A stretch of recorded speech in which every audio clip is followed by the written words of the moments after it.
So very looking forward to our first guest of the day coming on the program because I have been watching this guy from afar on television, consuming his content, whether it's content that he's a part of on the screen or that he helped write or produce for as long as I can remember, since the mid-90s. And obviously have enjoyed it, have dissected it, have talked about it, have sat back and watched it all and consumed it all, whether it was when he was a writer, head writer for the WWF in the 90s during the Attitude Era, the boom period, if you will, whether it was when he was at WCW, and I was actually a huge fan of WCW at that time, believe it or not, perhaps one of the few, whether it was when he was over at TNA Wrestling as well and had a great run there, whether it was when he was the World Heavyweight Champion for that brief polarizing period. And these days, very much in the mix as far as media is concerned, and has teamed up with JCW, Juggalo Championship Wrestling. He'll be making his television debut for them, or on-screen debut, I should say, on their YouTube channel tomorrow, Thanksgiving night. And it seems to be something that he is very excited about. The show is entitled Lunacy, and we'll get into that and a whole lot more with the man known as Vinny Roo, a.k.a. Vince Russo, who is kind enough to join us on this Wednesday afternoon. There he is. Hello, Vince. How are you? What is going on, Ariel? Very, very, very happy that you invited me on your show. I'm very excited that you're here. And in fact, perhaps you would be expecting me to say, nice to meet you, but we've actually met once before, Vince. Do you have any recollection of this? Yeah, you're gonna have to refresh my memory, man. I would be shocked, by the way, if you did remember this, but I'll very, very briefly tell you that in 2006, I was working in TV production. I was a young buck in the business, 24 years old, and I was working for a production company based in New York that was doing some work for Spike TV, and we had been hired to do a pre-show for SpikeTV.com ahead of a big Kurt Angle versus Samoa Joe TNA Wrestling main event. It was one of the big marquee events once TNA and Spike got together. This is my first time, Universal Studios, getting to be backstage at a wrestling event. I can't believe it. I'm seeing everyone. This to me is like, is the forbidden door being open. Oh my God, Valhalla for a wrestling fan, unbelievable. And Kurt Angle took a liking to me for some reason. Perhaps it was because I went to Syracuse University, graduated with a broadcast journalism degree, and Brian Gewirtz also went to Syracuse. And so I think he thought that perhaps he was seeing the next Brian Gewirtz, and he introduced me to you. We were sitting outside having lunch, and he said, hey, this is Ariel. This is my new friend. He went to Syracuse like Brian. And the only thing I remember you saying was, what are you, some kind of smart mark? What are you, some kind of internet fan? And then that was it. I was like, holy, and I remember calling my friend like, I think Vince Russo just insulted me. This is incredible. This is 2006, by the way. And so that's our lone interaction. I think this one will go a lot better. I mean, come on, Ariel. I can't kill the gimmick. I'm an awful guy, man. I can't kill the gimmick. No, it was great. And I am very excited to have you on. And I was very excited to be there way back when. Let's talk about JCW, Juggalo Championship Wrestling. You're teaming up with these guys. I remember them from back in the 90s. Insane Clown Posse, very much a part of the wrestling scene back then. Was it that relationship that led to this, or did something else happen along the way that brought you on board with what they're doing now? Yeah, absolute great question, because the reality is I worked with them at WWE and WCW. One of my favorite stories with ICP, first of all, Violent J, Shaggy 2 Dope, great guys. But Ariel, the thing that really stands out is we were at the WWE, and I don't know how much you know the Juggalo lifestyle, but the Juggalos go everywhere that these guys go. So they were scheduled to be on Raw that night. The Juggalos are in the parking lot throwing frisbees, having barbecues, tailgating at 12 in the afternoon. Violent J, Shaggy 2 Dope out there with them. Everybody's having a blast. We are ready to go on the air live. I am in the gorilla position. I am looking for ICP. They are nowhere to be found. And I got to tell you, man, they were there all day long. They left right before the show. I actually laughed. I thought it was funny, but these are great guys. So, I mean, I've literally known Violent J for 26 years. And so what is your connection to them now? Like, what's your role here with what they're doing with JCW? Yeah, my role right now is, I'm the head writer of the show. I produce the show. I'm an on-air talent, and man, I have to tell you, I didn't think it was possible. Just at the point I'm at in my life and my experiences, I am having the absolute time of my life, man. I am having an absolute blast. When was the last time prior to this that you were writing television, that you were doing wrestling content the way in which you are now? Yeah, I left TNA in 2012. So Wow. it's literally been, we're going on 14 years that I've not been really involved with a wrestling promotion doing what I'm doing now. And so what is it like? Like, does it feel like nostalgia for you? Do you feel like you're shaking off the cobwebs? What is it like? Man, Ariel, I'll never forget, man, when I go way back to the Attitude Era, I remember sitting there with Vince McMahon and saying to him, because, we had a weekly television show and I always wanted this week's show to be better than last week's show. And I remember telling Vince, I got to be honest with you, I don't know where it comes from. It just comes. Every week it just comes. And getting right back in that saddle, I got to tell you, man, it just comes. And I always say this, Ariel, if you have defined characters, defined three-dimensional characters, the show is going to write itself. And it's going to be very, very organic. And you just let it flow and you just go with it. So for me to step back in, I just felt comfortable all over again, if I'm going to be totally honest with you. I love it. Okay, there's so much that I want to ask you about. And you mentioned TNA, and I feel like TNA, as of late, is enjoying a bit of a renaissance, if you will. Like, it seemed like they were like 5 feet under, not quite 6, but it was about to be over. And now with this relationship with WWE, it seems like they're on the upswing. What do you are so closely linked to that organization towards the tail end of your run. You had that great run. You're getting over 1 million views on Spike TV. To see where they're at now, did you ever expect this? Did you ever think that they'd be around heading into 2026? Yeah, we actually had TNA up to 2 million viewers. I mean, that's the point that we got it up to. And like you said, Spike TV, Spike wasn't a huge network. So I feel that was a great accomplishment. But again, man, they hung in there for so long, and that's what was important. So they hung in there long enough to make the WWE connection. And obviously that has helped them with their popularity. Why do you think WWE is doing this, having this business relationship with them? Man, listen, the WWE is global. The bigger, the better. And I think that's the way they look at it. There are some people look at it that they're personally doing this against AEW. Listen, having worked there, I don't believe that. I don't believe the WWE is really looking at AEW as competition. I just believe, man, they are trying to build a global empire, and acquiring TNA is just part of that plan.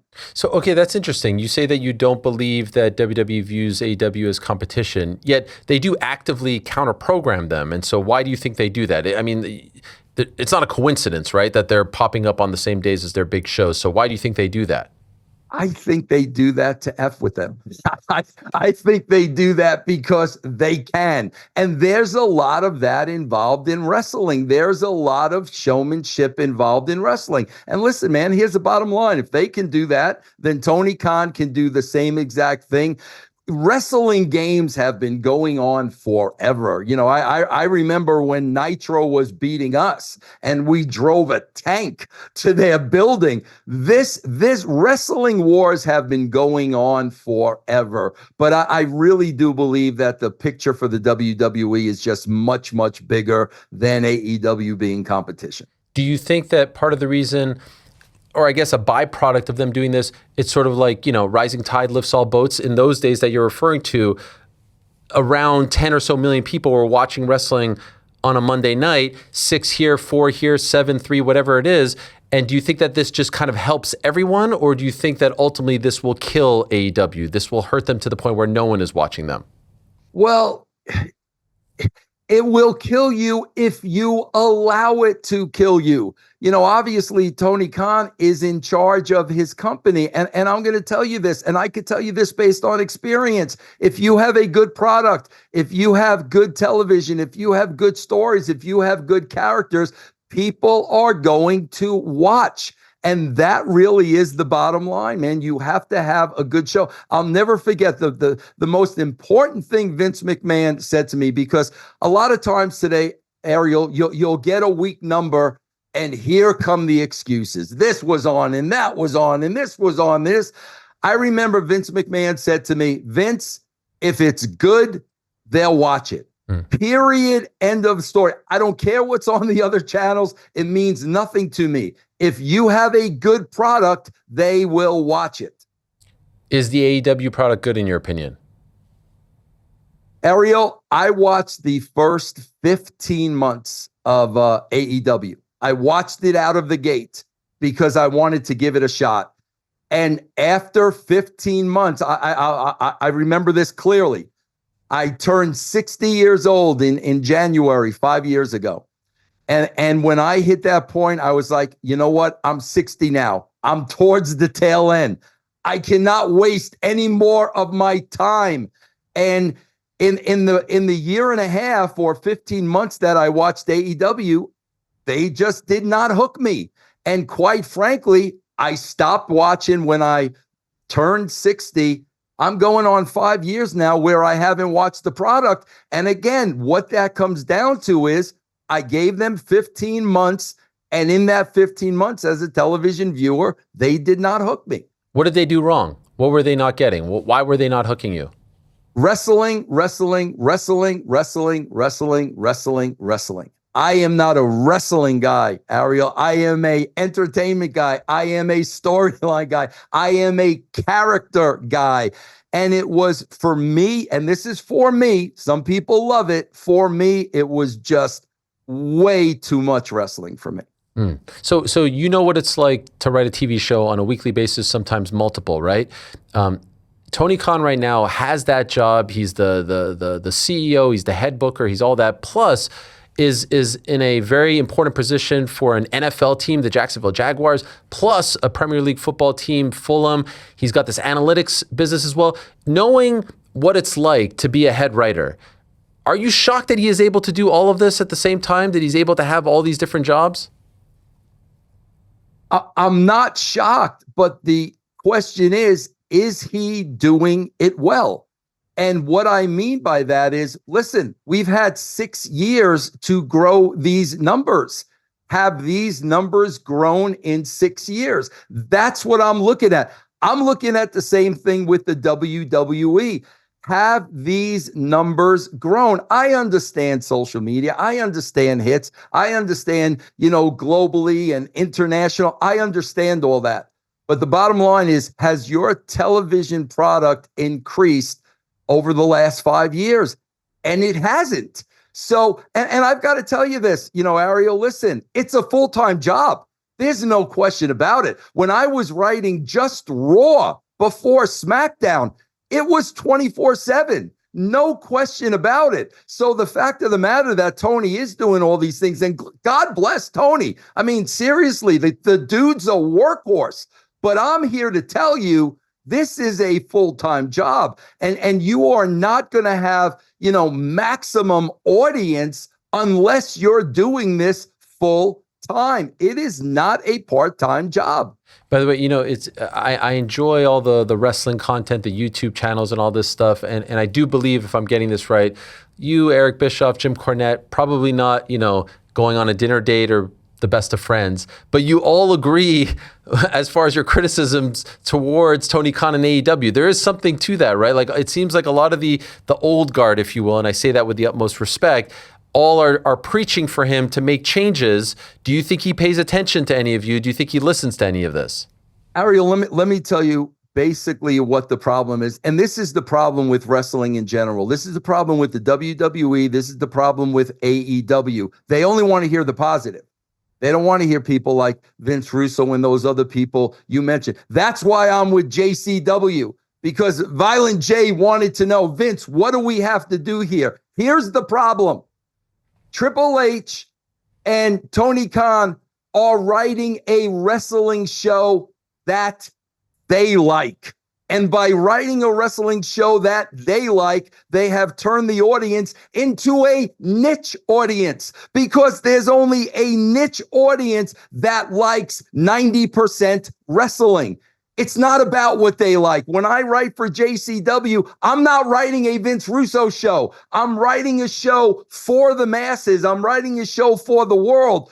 These guys are writing a show that they like. And at the end of the day, it doesn't matter what you like. It's not about you. We all have different tastes. It's subjective. You want to write a show that's going to get you as many eyeballs as possible. And what that means, Ariel, is you need to have a little bit of everything. That's what the Attitude Era was. We had something for everybody. By doing that, now you open up your window. Now you allow yourself to let people come in to watch a wrestling show that would have never watched wrestling before. Tony Khan is writing a show that he loves, but it doesn't matter what he loves. What does the world want? There are millions of casual wrestling fans out there not watching wrestling anymore. And again, I'm going to go back to JCW. That's why I'm here, because they understood that.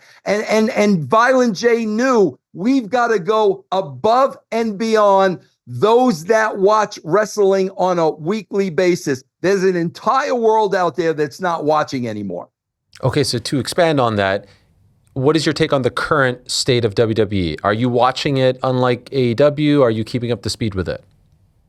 I keep up to speed with it, but Ariel, you're going to laugh because I'm about to hit my 65th birthday. Okay. And when as I go into my 65th birthday, I made the decision I am not going to sit there every Monday night and every Thursday night and watch those shows in their entirety. And you want to know why? Here's why.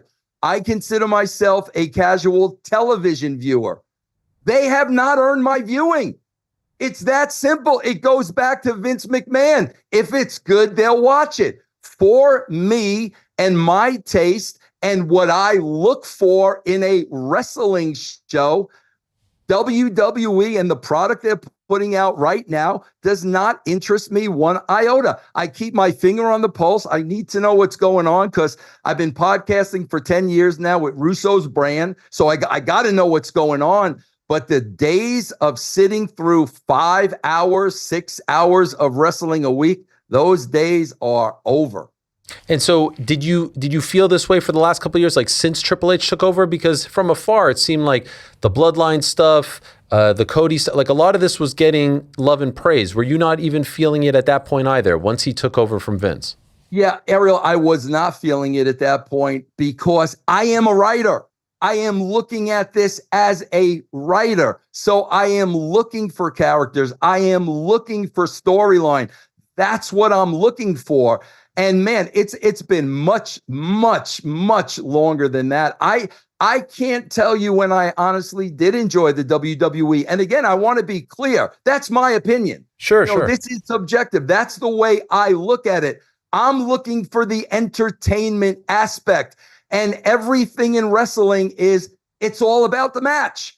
And every storyline is, oh, I want to wrestle you because I'm better than you, or I want to be the next champion. People are bumping into each other in the back and making matches. That's not storytelling. I want storytelling. I want characters. And that's why I am pushing everybody to GCW, man. We got a new show every Thursday night at 7:00. You are going to see characters. You are going to see storylines. I hear so many people tell me, Vince, what happened when wrestling was like the Attitude Era? I'll tell you what happened. They went back to wrestling. So people that weren't into wrestling stopped watching the show. This is a show, JCW, that once again is going to be for everybody, whether you're a wrestling fan or not. The Roman Sammy stuff, that you didn't like that stuff when he turned on him and everything. You didn't think that was cinema. You didn't think that was great storytelling. To be totally honest with you, I believe that was on SmackDown most of the time, and I was only watching Raw. You can't do that. You can't just pick one at this point. Yeah, you can. Why? When it's very frustrating to sit there and watch it and know what it can be, it's very hard to watch. Because Ariel, you yourself, you just talked about one storyline. Bro, that's all fine and dandy. What about the other hour and 45 minutes in the show? Everybody should have a storyline. Sure. You can go back to the Attitude Era from D'Lo Brown to Sonny to everybody on that card. Everybody needs to have a story. So yeah, great, bro. Bloodline story is great for 15 minutes. What am I watching the rest hour and 45 minutes for the rest of the night? One thing I always wondered about that, and that is very fair, just from like an inside baseball writing a story, a TV show perspective, would you write it like, all right, let's take D'Lo, right? D'Lo, much love, mid-Carter. Would you write his entire thread throughout the night and then fill in, the Undertaker's thread? Or how would you break it down as to like, okay, this guy's going to be here, this guy's going to be here, and then he's going to show up here? Would it be piece by piece, or would it be like segment by segment, and then you decide? Do you know what I'm saying? Like, would you? Ariel, that is a great question, because there's a motive to the madness. There is a formula that works. Yes. Tell me. There is a formula that never stopped working. Why they stopped using the formula, you'd have to ask Triple H, because I don't know. Here's how you set up the show, Ariel. This is how you start it. You start the show with a beginning, a middle, and an end. That's where it starts. Austin and McMahon at the top of the show. Vince is laying out what is going to happen throughout the course of the next 2 hours. That is your hook. Now I can't go anywhere because I know what odds Vince McMahon's have laid on Austin. You revisit that in the middle of the show. At the end of the show, you pay that off with a cliffhanger. You pay that off to force them to next week. Meanwhile, you got your beginning, your middle, and your end, and you thread the story all throughout the show with backstage vignettes. You thread it. You keep the story. Come on, Ariel, how many times have we seen in the first segment, Brock Lesnar shows up, Roman Reigns shows up, Cody shows up in the first segment? Then you don't see him again for the rest of the night. Why? That doesn't make any sense. They're your biggest stars. You need to write the show around them. And to answer your other question, here's what you do, Ariel. You know what your next pay-per-view is. We used to know a month in advance, believe it or not. We weren't booking on the fly. You know what the pay-per-view is. And for that 4 weeks of TV leading up to it, every single person who is on that pay-per-view is used in the show and represented in the show. And we're building every single angle for every match that is on the pay-per-view. That stuff works. But Ariel, here's the thing. You've got to be a writer to be able to do that. No disrespect to Triple H. No disrespect to Tony Khan. They're not television writers. Show me your credentials. Show me your degree. Show me what television shows you've written in the past, what pilots you've written, what movies. They're not writers. So what are you getting at the end of the day? You're getting a wrestling show. That's what you're getting. Did you watch WWE Unreal?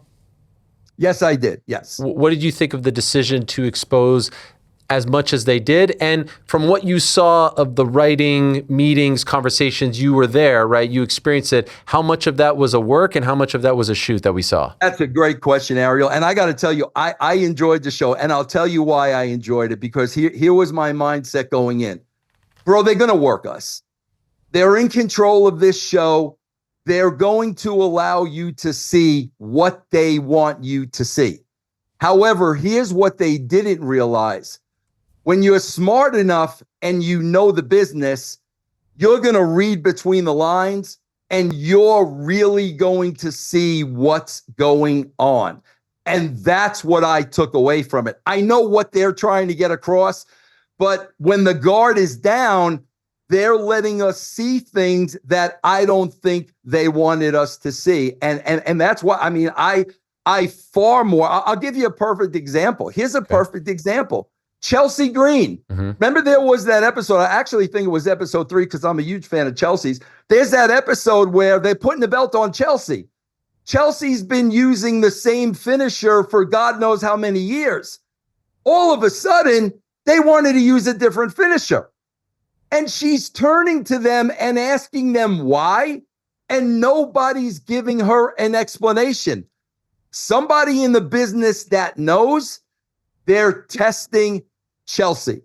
They're testing to see if Chelsea is going to go along with everything they say and fall in line, and if Chelsea's going to be a good little student.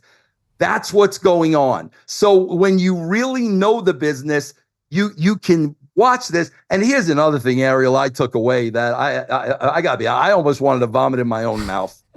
That creative process. You're sitting around a boardroom wearing a suit? Are you out of your mind? I could tell you firsthand, Ariel, when I wrote television with Vince McMahon, and it was me and Vince and nobody else, I would go to Vince's house. Vince would be in sweatpants. Vince's hair would not be combed. Occasionally, Vince would lift up the right leg and let one out. That's how we wrote the Attitude Era. Now you got 10 freaking guys sitting around a boardroom in suits and tie with Triple H scratching his beard. That's not how the creative process. That's why, again, I keep going back to JCW because Violent J, he understands the creative process. He's had this show for 26 years. He's been doing the Insane Clown Posse for 39 years. He's a creative guy. How do you have a creative meeting in a freaking boardroom with suits? Is it not fair to then say, like, okay, it's a multi-billion-dollar business now. It has evolved. It can't always be the same. It can't be like it was in the 90s. This is just part of the growth, the evolution of the company. Yes, if it were working, without a shadow of a doubt, if it were working. And listen, people need to understand, we're not talking about the WWE not making money. We're not talking about them not being successful as a company. I'd be an idiot if I were saying that. It's two different things. I'm talking about the creative, and I am talking about, listen, man, with all due respect to everybody, when you're the WWE and you're doing less than 1 million viewers on SmackDown, I'm sorry, Ariel, somebody needs to be fired. I told Vince, when Vince brought me in as the head writer, I said to Vince, if I don't deliver you ratings, I expect to be fired. Because if I don't raise these ratings, I am not doing my job. If I'm not doing my job, I shouldn't have the job. When the WWE is going under 1 million viewers, come on, man, something really, really wrong is going on. Can you take us inside those, like, just that picture that you just painted of you and Vince in his house? Fascinating, right? What is that process? What is that week like? So let's just say Raw ends, okay? You're done, and now you have to book for the following week. What is that next 6-7 days like? Yeah, well, I want to include my partner Ed Ferrara, because there was a time when it was just me and Vince, but then we brought in Ed, and Ed and I really wrote a lot of this stuff. But basically, here's the first thing.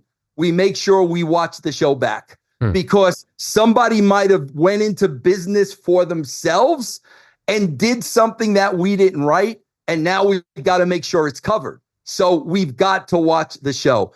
Once we watch the show, then we sit down and literally from A to Z, Ed Ferrara and myself would write the entire show from the intros to the cliffhanger at the end. Do you split it up? Do you say, like, you take this angle, and we come together? We start from the beginning like we're writing a movie. Okay. Start from the beginning and we go all the way through. But like I said, beginning, middle, end, thread that throughout. Okay, that's done. Number one. Okay, these guys are on the pay-per-view. On the pay-per-view, we've got DX against the Legion of Doom. How are they covered this week? And here's the difference too, Ariel. As you get closer and closer to that pay-per-view, you got to keep raising the stakes. What happens in the WWE now is they run in place. I always compare it to the gerbil in the wheel. They may have a match booked for the pay-per-view, but it doesn't crescendo leading up to the pay-per-view. They do the exact same spot week after week after week. That is not a build. You've got to build this over 4 weeks. So by the time you get to the big show, the people can't wait to see that match. And like I said, Triple H, listen, man, 20-time world champion, great wrestler. I worked with the guy, never had an issue with him, ever. You're not a writer, man. You're not a writer. And unless you know how to write a television show, it's going to become very, very, very repetitive. So you speak with such passion and experience. Obviously, that period was tremendous. Why did it not work, say, in WCW? That same mindset, why did it not replicate in WCW? Well, it was. I mean, there's no question about it, because it's the same thing that happened at JCW. You can't walk in on day one and change everything. It doesn't work that way. Nothing will make sense. So what you have to do, and literally this is at least 3 months, you've got to start breaking down the old foundation, and you've got to start building your own. That's what you've got to do. And that takes a little bit of time. We were doing that in WCW. And anybody, listen, I would not say this unless there's numbers to back it up. When you look at the first 3 months that Ed and myself were in WCW, the first 3 months, the numbers were going up. We were building the foundation. And then, as it happens a lot in professional wrestling, politics raise their ugly head. People get worked. And the next thing you know, we're going to change up the way we're doing things. And I was like, you know what? The numbers are going up. I've done exactly what I said I was going to do. I'm not interested in your new way of doing things, so I think I'll go home for a while, which I did. And then, of course, they called me back. But by the time they called me back, we had already lost that audience that we built up the first 3 months. And at that point, I just knew it was over. Do you regret, in retrospect, do you regret leaving WWE in the 90s, in the late 90s to head? I've heard you tell the story that, you told Vince that writing the second show, Vince McMahon, that is, it was getting to you, and he said, you've now made enough money, you can have a nanny, you can hire a nanny, you can have someone to take care of your kids. In retrospect, not to say that you agreed with that response from your boss, but do you regret leaving when things were going so well over there? Absolutely not. Absolutely not. I would make the same decision today. You don't put work before my family. You don't put your company before my family. And you know what? By doing that and all the hell that I went through, I've got 3 kids that are now old enough to understand, oh my God, Dad walked away at the pinnacle of his career because we came first. I am not prouder than anything else in my life than that. Okay, well said. Did you ever think that we'd be living in a time where Vince McMahon is alive and the WWE is still running and thriving in some people's minds and as big as it is, and he's not involved? Did you ever think that we'd see this day? Yeah, absolutely not. I mean, I think we all thought we were going to walk into Vince's office and his head was going to be on his desk and he was going to be dead. Absolutely not. I mean, the turn of events in the last 5 years or so, I could have never thought that something like this would go down. Absolutely not. Knowing him like you do or did, and by the way, when's the last time you did speak to him? Oh, man, the last time we had an email exchange, God, was probably, I don't know, maybe 8 years ago. And it didn't go too well. What was it about? It was about he, he was entertaining the fact of bringing me back because the numbers were going down again. So he was entertaining the idea of bringing me back. And he kind of wanted me to audition for the job. And I'm like, Vince, I think you kind of know what I can do. I think you've seen what I could do. I'm not jumping through hoops. You can continue going on down the road you're going down. Wow. So this is like 2017 or so. Yeah. Before all the stuff went down. Sure. I think probably about 8 years ago or so. Were you shocked that he reached out? I think I reached out. I got to tell you, Ariel, this is what happens with me with wrestling all the time. I watch it, and for me, it gets so bad. It's like, I got to do something about it. Like, I cannot stand here and watch this anymore. And that's what on several occasions caused me to reach out. So I actually reached out, but he did get back to me immediately. Okay. And you would have considered it? Yes. Until the audition idea was presented. Yeah, he wanted me to like watch the shows a month and give him my feedback.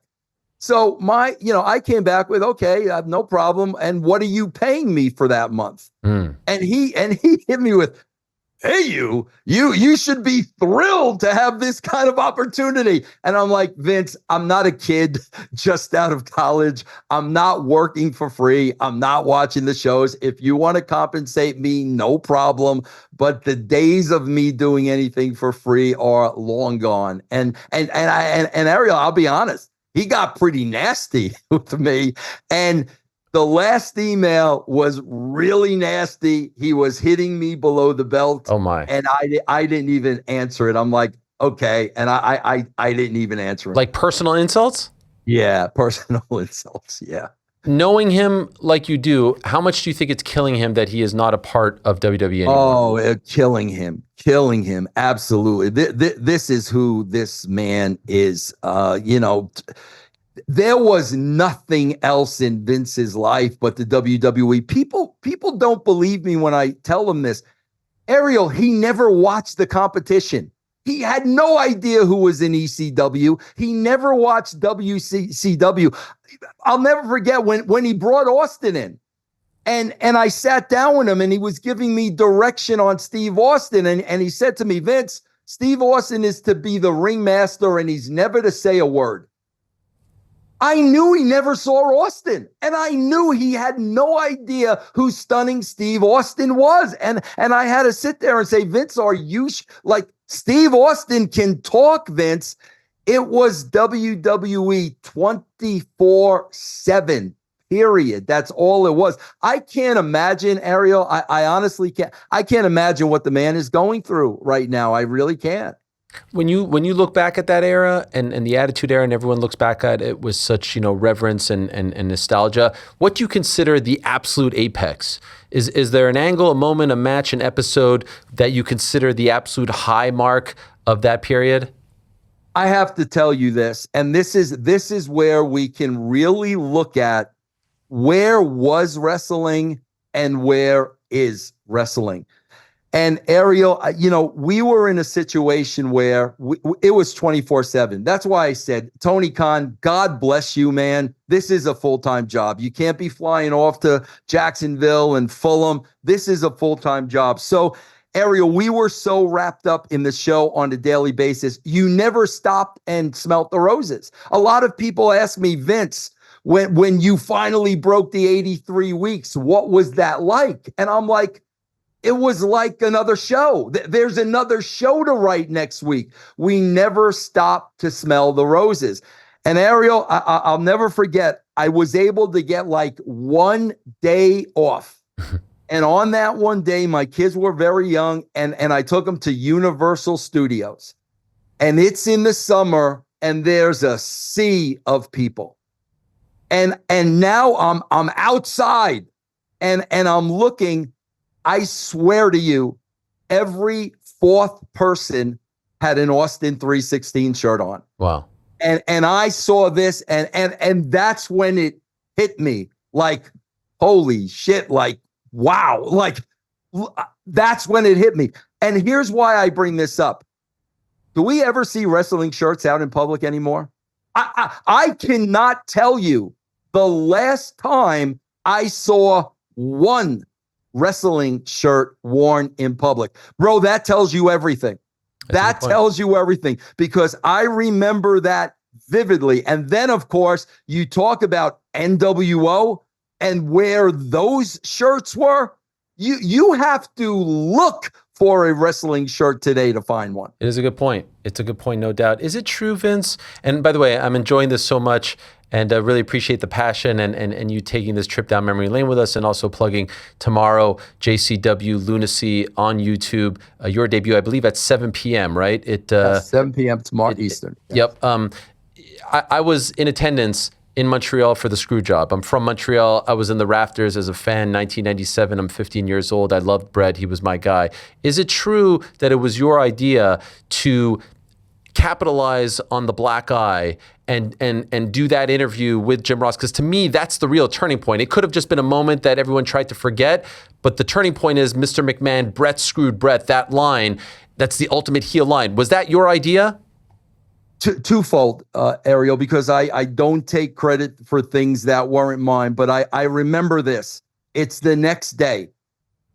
Vince McMahon is walking around with a black eye. Okay. So we go in the production meeting. We have our regular production meeting. Then everybody leaves and only the key people are in there. And it was probably me, Vince, probably Shane, Pritchard, Jim Ross, Patterson, Briscoe, Kevin Dunn. There was maybe 8 people in there. Ariel, they're all trying to sweep this under the rug like it never happened. And I'm sitting back and I'm listening to this. And I finally said, guys, Vince McMahon is walking around with a black eye. Do you understand the volume of this? Something like this will probably never, ever, ever happen again in the history of wrestling. And Ariel, I always remember, man, when you got Vince's attention, you knew that look. You knew that look. And as I was saying, no, this is the story, I could see his look. And I knew he's right. And to his credit, Vince went to the TV studio when we got back. Vince laid out that interview. Vince's line was, I didn't screw Bret Hart. Bret Hart screwed Bret Hart. But yes, they were waiting to go on with business as usual. Wow. And I was like, guys, there will never, ever, ever be another opportunity like this in the history of the business. Austin versus McMahon aside, because I think everyone probably thinks that that's the best angle of that period. What is your personal favorite? What's the one that you're most proud of? Yeah, my favorite is when Rock joined the corporation, only because we were laying out that story for 3 months. And we were dropping little crumbs and we were telling hints and nobody was getting it. And here's my favorite story, Ariel. This is what I mean when you've got to build. You can't do this. You got to keep building, next level. So we were the week before we knew that Rock was going to join the corporation. So Ed Ferrara and myself, we wrote the show. And we come up with the idea of Rock dropping the elbow on Vince. Because again, we know where we're going, but we really want to throw people off. So I'll never forget. I was so torn with that. And I'm like, oh my God, Ed, like that'll kill it. Like Rock dropping the people's elbow on Vince. And Ed Ferrara looked at me and said, Vince, it's an elbow. But when you think about that, Ariel, that's what I mean about characters.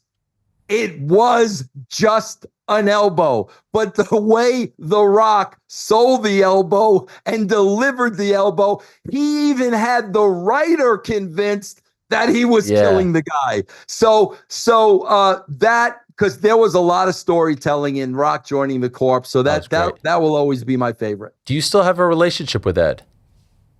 You know what? It's tough for me because Ed and I were in everything together. And Ed's really the only one that can back everything up. But Ed really doesn't want to have anything to do with wrestling anymore. And he's been out of the limelight for a very, very long time. And I respect that. And that's why I don't ever ask him to do anything. But yeah, him and I still keep in touch. Okay. Because again, man, it was a team, and he was a big part of my success. You've done a lot of interviews talking about your past and how you got to become the head of creative for WWF. You're running the video store. You write the letter to Linda McMahon. You start, writing on the for the magazine and all that stuff. And I don't want you to go over all of that, but I'm just wondering, if you never write that letter, or if she never responds to you, what do you think becomes of your life? Who do you think you become? You obviously aren't running this video store because video stores became obsolete. What do you think happens to you if she never actually reads your letter? That is a great question, because if it were up to me, as soon as I graduated from college, I would have headed right for Hollywood. I would have planted myself in the middle of Hollywood as a writer, and I know I would have gotten some work because of my work ethic. The situation was I got married right out of college at 22 years old. So all of that had to change. I do believe, though, Ariel, that somehow, some way I would have been writing something, because I really do believe that that's what I was meant to do.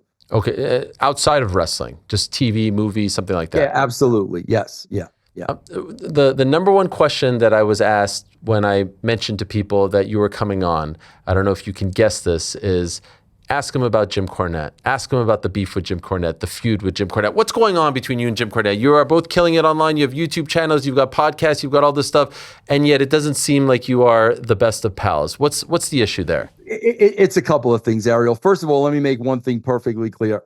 I don't have any beef with Jim Cornette. Okay. I don't have any hatred for Jim Cornette. If I am going to be honest with you, and I'm a New Yorker, to me, Jim Cornette is a goof.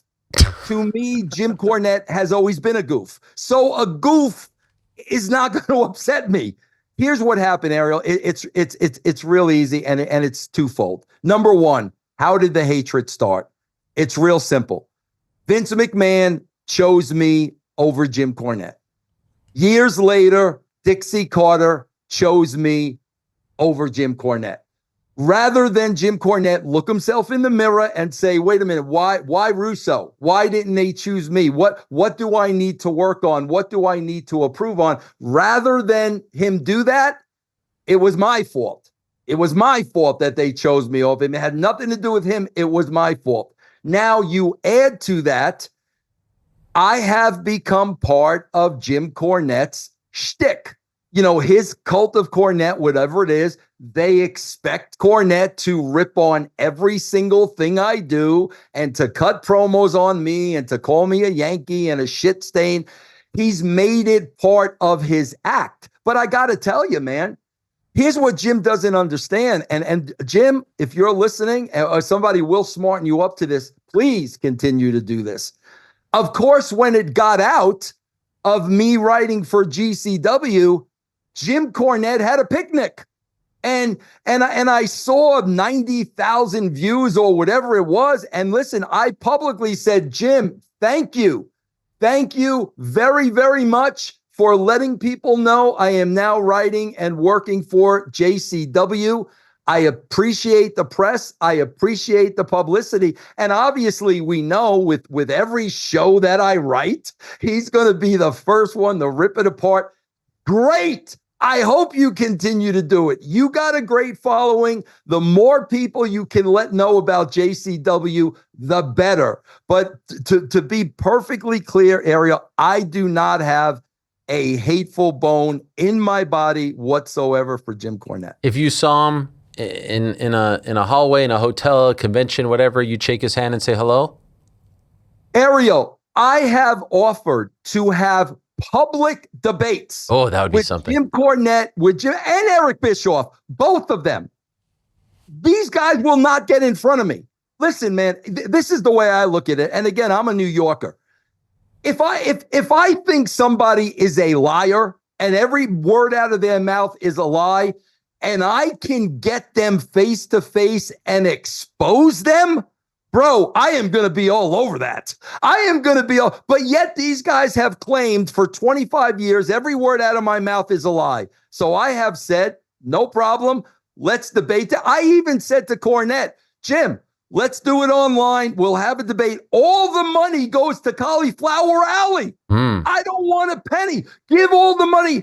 Nope. They refute. They'll talk about me behind my back. They'll cut promos behind my back. One-on-one in the same room. I'm still waiting for that to happen. Who do you dislike more, Eric or Jim?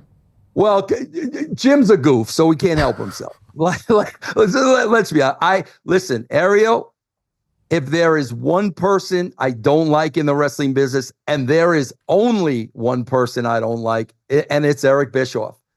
Eric and I are oil and water.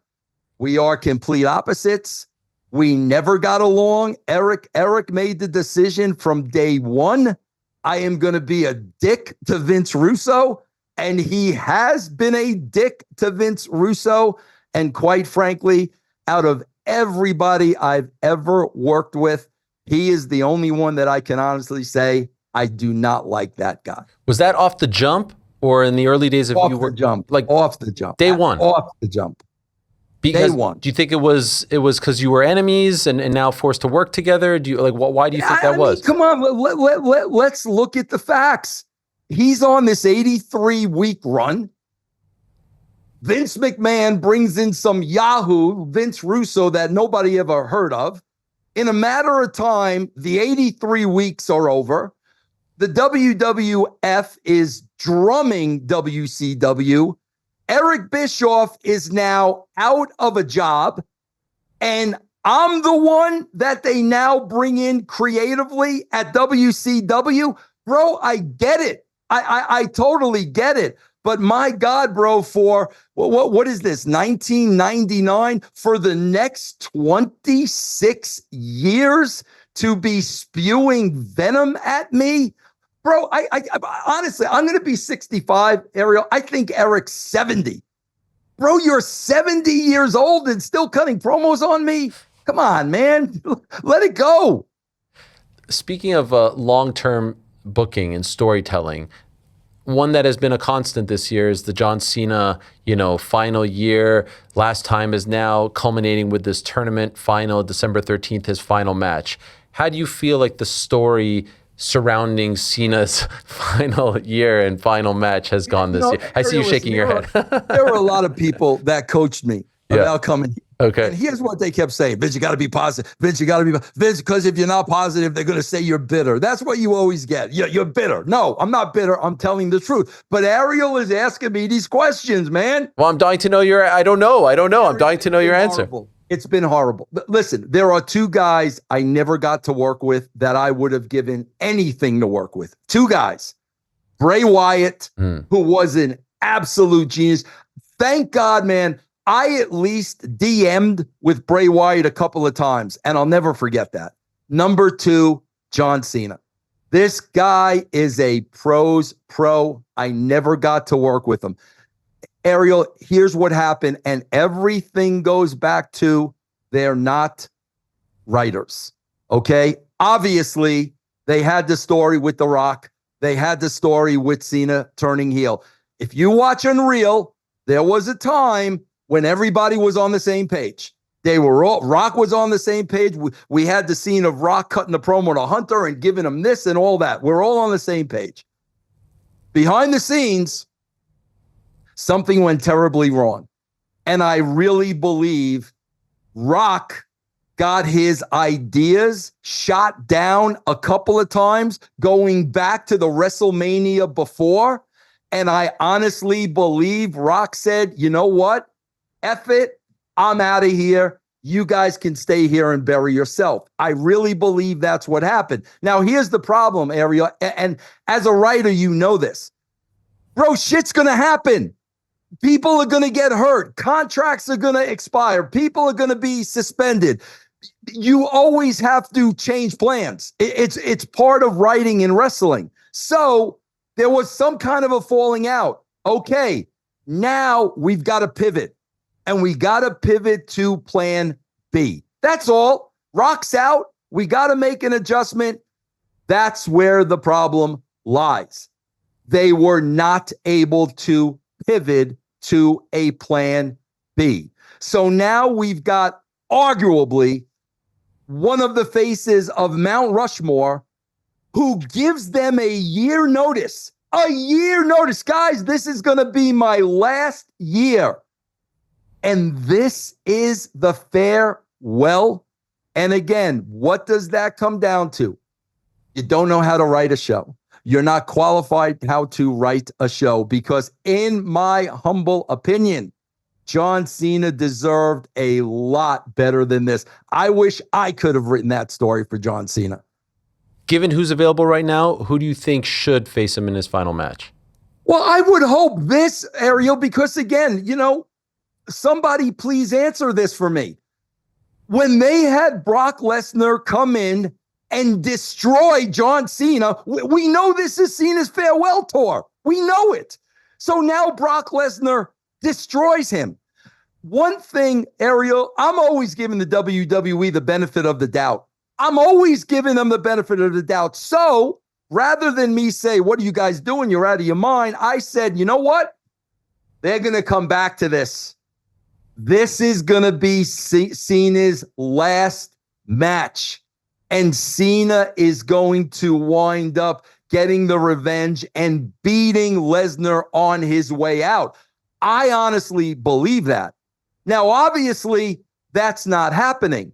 So my question is, what was the point of Brock Lesnar destroying John Cena on his way out in the last year of his career? What was the point of that? That's the only question I ask, because if you're not going to bring it back to that, then you buried Cena. Cena never got a comeback from that. You absolutely buried him if you're not going to come back to it. Should he win his final match? Well, listen, obviously he's not. I mean, Dominic's the guy that they're going with. My question is, are they really going to be John Cena in his last two matches out the door? That's my question. I think it's a given in San Diego against Dominic Mysterio. He's got to return the favor and give that belt back. I think that's a gimmick. He's not going to retire with the Intercontinental title. But now the question is, are they going to beat him in that tournament before then? And again, Ariel, when I talk about bad booking, bro, John Cena put Austin Theory over. Where's Austin Theory? John Cena put Austin Theory over. This is what I'm talking about. And Ariel, I just want to say it. That's why I went to JCW. That's why I went there. Because, Ariel, I worked with Violent J for 4 days. And I have to say this because I want everybody to notice. I hadn't seen Jay in 26 years. I worked with him for 4 days. Violent J, out of everybody I ever worked with, is the closest to a Vince McMahon, without a shadow of a doubt. This guy is a genius. This show was created 26 years ago, and nobody knows about it. And let me tell you, Ariel, how I know he's a genius. When you are creative, you are not detail-orientated. You're not, because your mind is out here. You're always thinking outside of the box. You need somebody else to dot the I's and cross the T's. That's where Ed and I worked so well together. Ed was a detail guy. I sat there and I watched Violent J for 4 days. This guy did both. And this was unbelievable to me because whether people want to believe it or not, Vince McMahon was really not a creative genius. The genius of Vince McMahon was he could see things that nobody else could see. And what he used to call that all the time is the nuances. Vince would see the nuances that nobody else saw. And if I wrote a script that was a 9, Vince would tweak a nuance here, a nuance there. Now the show was a 10. But you give Vince McMahon a blank piece of paper, Vince McMahon cannot write you a wrestling show. And that's why when I saw the creative genius of Violent J, I was like, man, this is the guy I want to work with. There's no politics. There's no BS. This is a guy that knows we need to expand this and bring it to the world once again. And that's exactly what we're doing. We'll round third on a positive note. I know you're a big San Francisco Giants guy. I'm a Blue Jays guy. We were this close to winning the World Series. No big deal. That's a whole different discussion for a different day, Vince. And I'll tell you why. Off air, remember to ask me why the Blue Jays lost, and I will tell you. Okay. I look forward to that. Okay. JCW aside, I know you're very excited. 7 p.m. Thursday, Thanksgiving. You're with the family. The return of Vince Russo. It's great family watching. I presume there it is over on Psychopathic Records, their YouTube channel. What do you like about WWE right now, or pro wrestling? JCW aside, because I know you're very excited about that. But to end on a positive note, if you will, Ariel, you keep getting me in trouble because it's so positive. Nothing. Nothing. Not one thing. I'll tell you who I like.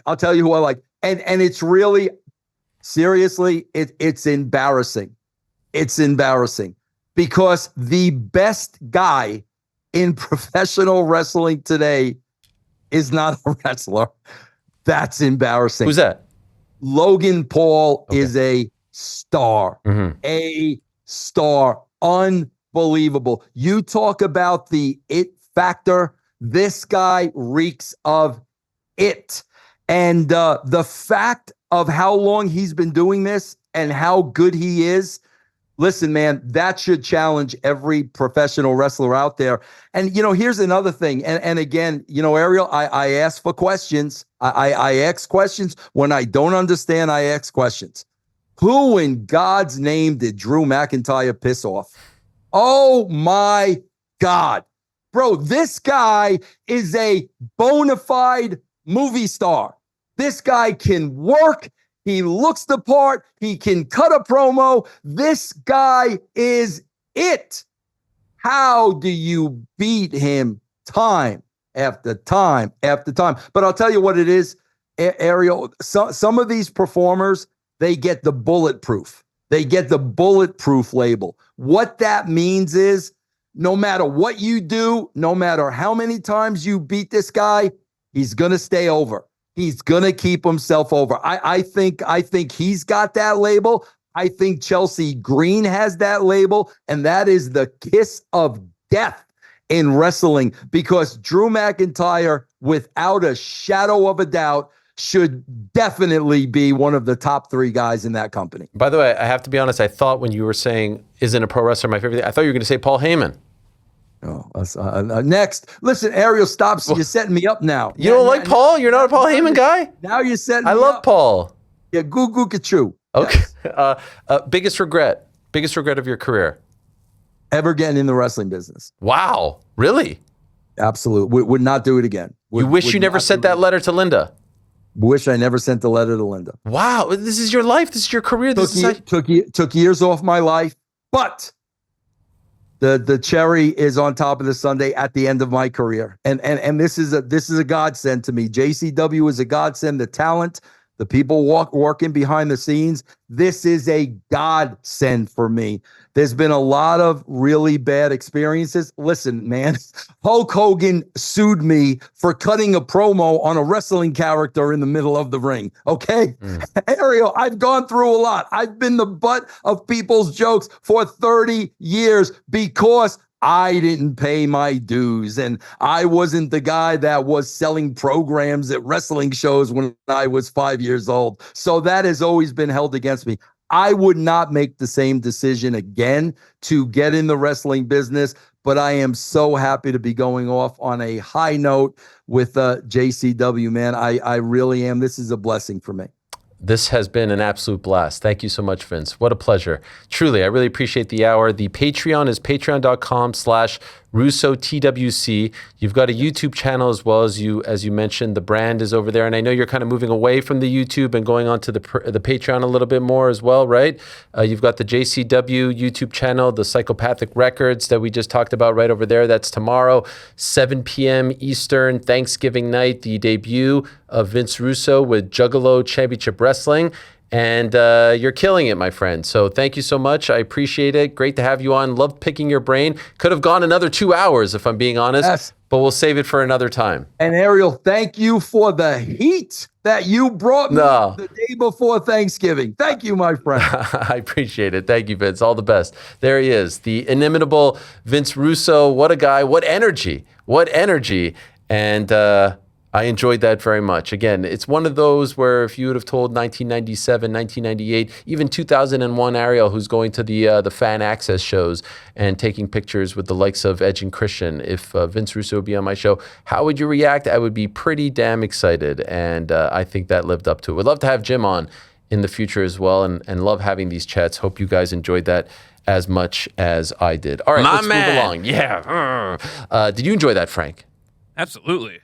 Thanks for watching this video. Before you go, if you haven't already, hit that subscribe button for us. Also, give us a thumbs up, leave a nice comment. These things go a long way. And while you're here, do check out the rest of the channel. We've got live shows and full interviews, clips, and a whole lot more. We're doing big things here, and we appreciate your support very much.